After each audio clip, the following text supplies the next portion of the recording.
climate change can increase the risk of conflict, especially when it leads to disruptions, increased natural disasters, refugee flows, droughts, floods.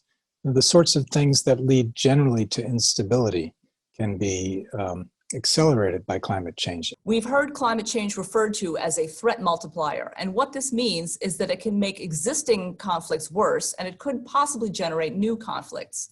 The reasons for this are numerous. Climate change is going to have an effect on every one of Earth's systems, the biosphere, the weather, just about every way we have security and stability in our societies. So if we have too little rainfall, that could result in a drought, which could result in food insecurity, which could result in conflict. And there are many examples like this.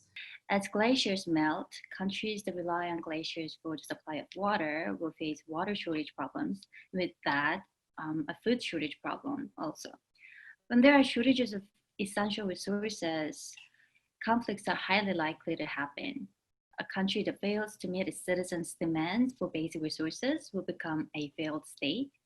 And these processes are already contributing to increased state fragility and security problems in the world, such as conflict in the Middle East and Africa, tensions over fisheries in the South China Sea, and emerging competition in a melting Arctic Ocean. Climate change can certainly increase the risk of conflict in general.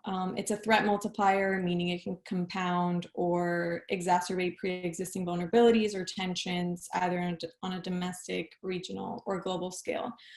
Thinking about extreme weather events like drought or a monsoon layered on top of kind of political instability, economic fragility, a health crisis as we're living in the present moment. And that kind of gives you a good idea of how climate change can increase that risk of conflict. We don't think climate change is going to cause conflicts in and of itself. What it can do is it can catalyze them, it can cause them to happen when they wouldn't happen otherwise. It can also make them worse. You need to be able to identify the climate signal in addition to being able to understand the broader societal context. There is a well-substantiated hypothesis out there that climate change was a major factor in the Syrian war. And if you look at what's happened with that civil war, how severe that has been, that happened originally because you had a dictatorship that was not meeting the needs of its people.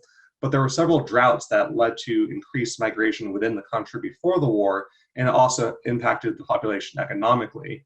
And then when you had the global droughts that led to price increases for bread, the communities couldn't feed themselves. And so that helped lead to that conflict first occurring, also increase the severity of that conflict.